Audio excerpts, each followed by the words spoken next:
Hi friends இது Pankaj Nalabagam first time நம்ம channel video பார்க்குறவங்க மறக்காம சேனலை சப்ஸ்கிரைப் பண்ணிக்கங்க. இந்த கோலம் முடிந்த பிறகு நம்ம உப்பிட்டு ரெசிபி பார்க்க போகிறோம். போகி அன்னைக்கு நிறைய வீட்டில் இந்த போலி பண்ணுவாங்க. இந்த ரெசிபி பிகினர்ஸ்க்கு ஹெல்ப்ஃபுல்லாக இருக்கட்டுமேன்னு ஸ்டெப் பை ஸ்டெப்பாக சொல்லியிருக்கேன். நீங்கள் மிஸ் பண்ணாமல் எண்டு வரைக்கும் பாருங்கள். அது மட்டுமல்ல, நம்ம சேனலில் பொங்கல் ஸ்பெஷல் ரெசிபிஸ், வெண்பொங்கல், மெதுவடை, சர்க்கரை பொங்கல், அதை தொடர்ந்து போலி, இப்போ மொச்சைக்கொட்டை குழம்பு, அது மட்டுமல்ல இனிமேல் காணும் பொங்கல் ஸ்பெஷல் ரெசிபிஸும் வரப்போகுது. அதனால் நம்ம சேனலை கண்டினியூஸாக மிஸ் பண்ணாமல் பாருங்கள். இது வரைக்கும் நீங்கள் கொடுத்து வந்த சப்போர்ட்டுக்கு ரொம்பவும் நன்றி. இந்த கோலம் முடிந்த பிறகு வீடியோ பார்த்து என்ஜாய் பண்ணுங்கள். ஹாப்பி பொங்கல்.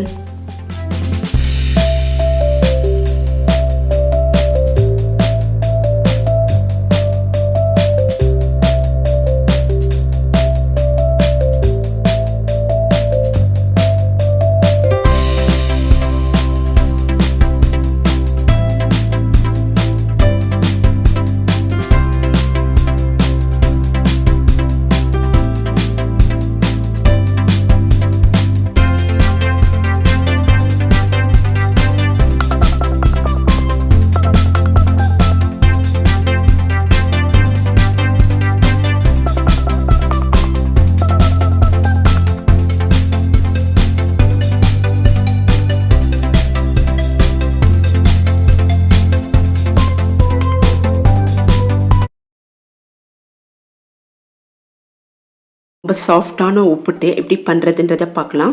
அதுக்கு முன்னாடி மறக்காமல் சேனலை சப்ஸ்கிரைப் பண்ணிக்கோங்க.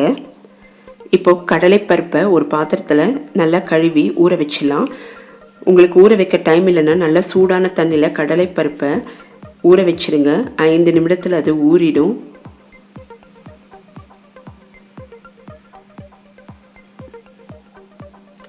இப்போ நம்ம போலிக்கு நெய், எண்ணெய் கலந்து வச்சுருக்கோம்.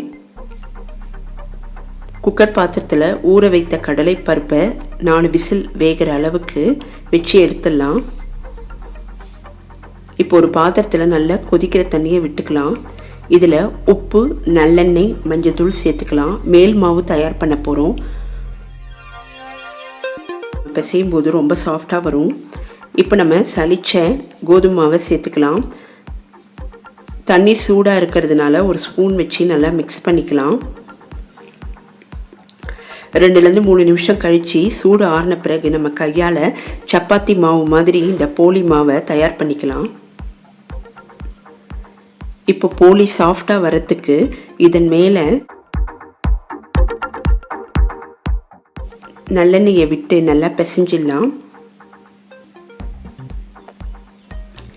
இந்த மாதிரி பிசையும் போது நமக்கு ரொம்ப சாஃப்டாக கிடைக்கும்.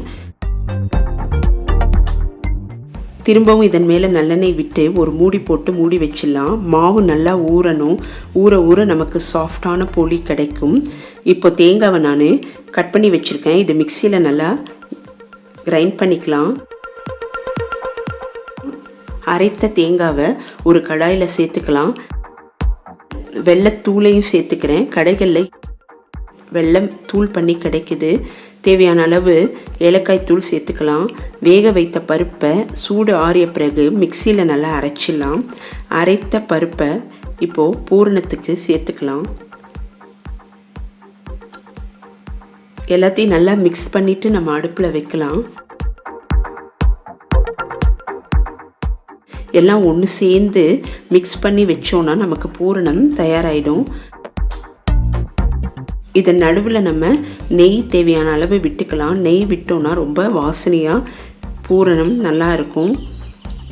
அதனால் தேவையான அளவு நெய் விட்டு நல்லா மிக்ஸ் பண்ணிக்கலாம்.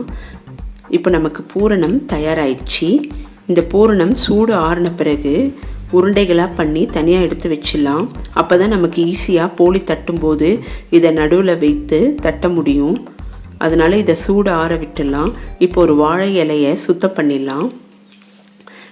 இப்போ பூரணம் தயாராக இருக்குது.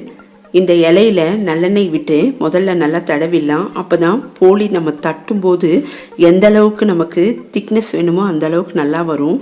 இப்போ மேல் மாவை தட்ட ஆரம்பிச்சிடலாம். ரொம்ப ஈஸியான முறையில் நான் உப்புட்டு செஞ்சுருக்கேன்.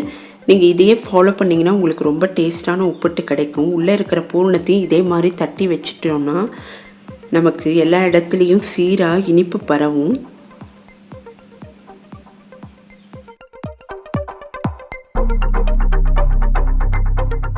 இப்போ மாவை நல்லா மூடிட்டு நல்லெண்ணெயை தொட்டு தொட்டு நம்ம போலி மாவை தயார் பண்ணிடலாம். போலி மாவை தட்ட ஆரம்பிச்சிடலாம்.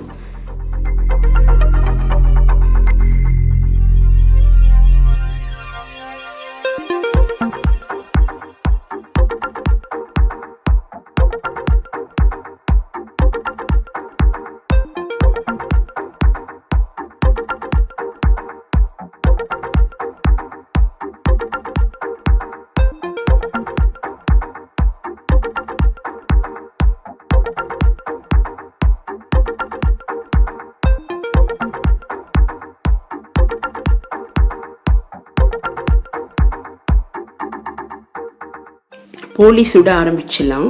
இதுக்கு எண்ணெய் நெய் மிக்சிங்க எந்த அளவுக்கு வேணுமோ அந்த அளவுக்கு நம்ம சேர்த்துக்கலாம். மீடியம் ஹீட்டு சிம்லேயே வச்சு நம்ம ரெடி பண்ணிக்கலாம்.